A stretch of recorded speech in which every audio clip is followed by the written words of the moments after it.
remember the first time that I was told to man up. I was 7 years old. My father looked me dead in the eye, and he asked me, "Are you a man or a mouse?" I was 7. What does that even mean? From that moment, I realized maybe the way that I'm presenting myself, the way that I'm acting, it's not man enough. But I had to learn, if this is my father and this is my example, he's supposed to teach me how to be a man.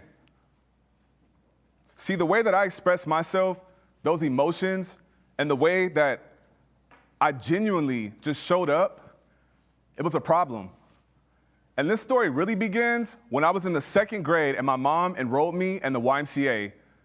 I was so excited to meet new friends. The older boys, they didn't like me very much. And one day, a group of them sat around the table and mocked me for how I spoke. They said things like, "Man, he's soft. Talk more masculine. Lower your voice." And from that moment, I realized just me being me was a problem.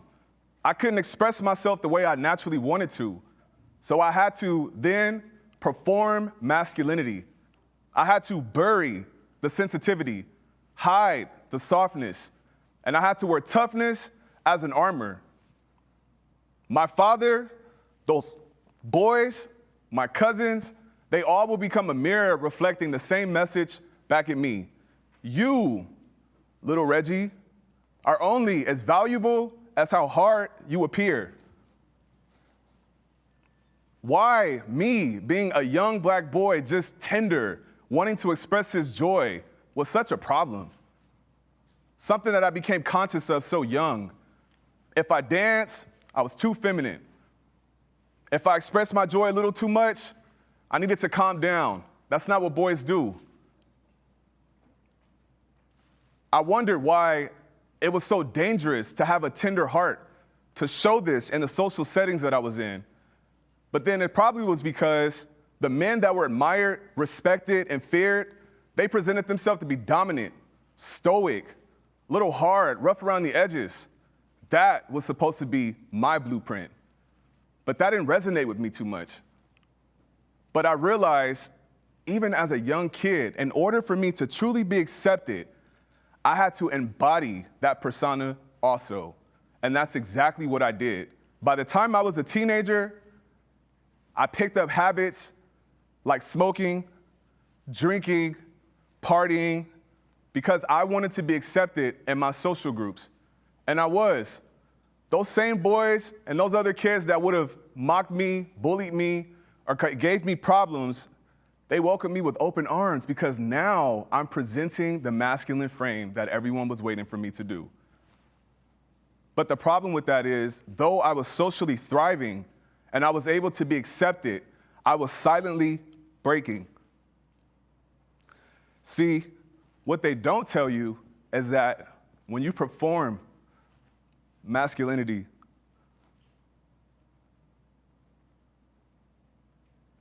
you forget who you were before the act began. We've all heard the story.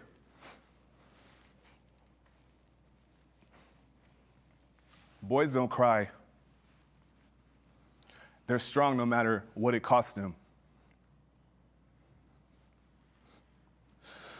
But that story is breaking us. According to the CDC, men commit suicide 4 times greater than women. Men represent 93% of the US prison population. Those are not just numbers, y'all. That's a reflection of what masculinity is packaged up as strength. And it's harming this society, and it's harmed many boys just like me growing up. And the media, you think it's going to talk about it? No, it's going to reinforce it. These examples that have been constantly displayed in widespread media represent what a man is supposed to be. And who's watching and mimicking those same behaviors? I did.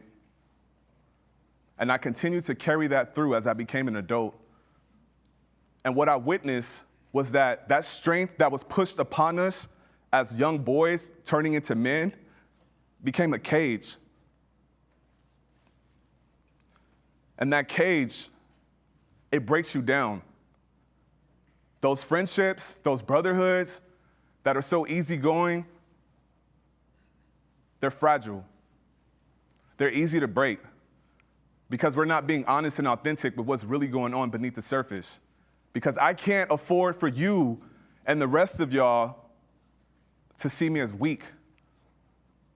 Studies also show that men who lack emotional intelligence, their health is at stake, mentally, emotionally, physically. In 2020, my older cousin, who was struggling with mental illness, died in jail. We still don't know why. His entire life was embodying exactly the hardness that we were raised to be. And he did it so well that he never got the help for struggling with schizophrenia. This is the reality of the world that we live in. I wore my mask proudly for so long until I turned 25 years old, the first quarter of my life. And I'm going back and forth like, who do I become? What do I do? I don't know. Everything's just kind of like, I don't know who I'm supposed to be now. And I broke in half. And that same vulnerability and weakness that I was told I was not supposed to have was the very thing that saved me. Because I had to be honest about what I was going through. That I didn't fit this idea or this construct of who I was supposed to be, regardless of what culture I'm from, what race I am, how I look. I didn't fit that idea, and it was destroying me. I almost lost my life.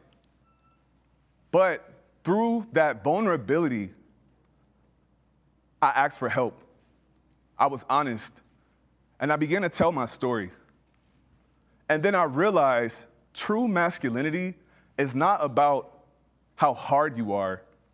It's about how whole you are. See, when men are able to actually get to the root cause of the issues that they're facing from a deep emotional level, they actually begin to heal. And when they begin to heal, so does the communities that they're a part of. Their relationships can actually thrive. Studies also show that emotionally intelligent men, they have a deeper purpose. They have strength amongst the people that love them and that they love also. And they can actually serve the world much better than the opposite. So when we take this understanding and we think about the future of these young boys that are watching us and coming up, what do we want to inspire in them? How do we want to encourage them that it's okay to ask for help? It's okay to not fit in because you're a little more tender. You got a little bit more dip on your chip. You're a little bit more excited. You want to just jump around and prance and just be excited. It doesn't have to do anything with sexuality, religion, or anything like that. It's just that's who you naturally are, and it's not a problem. If we can encourage these boys to also embody and trust that it's okay to show up and be honest and truthful with themselves, this is how we can reimagine humanity, by reimagining masculinity. This talk is not just about men. It's about all of us. And we all have the opportunity to help develop a new way and a new perspective of what masculinity actually is presented as. So I'll leave you with this. If you were to let go of the myth that masculinity was supposed to be hard, controlling, dominant, and forceful, and made space for a new kind of man, how will you encourage this world to change and be better as we look forward to the future?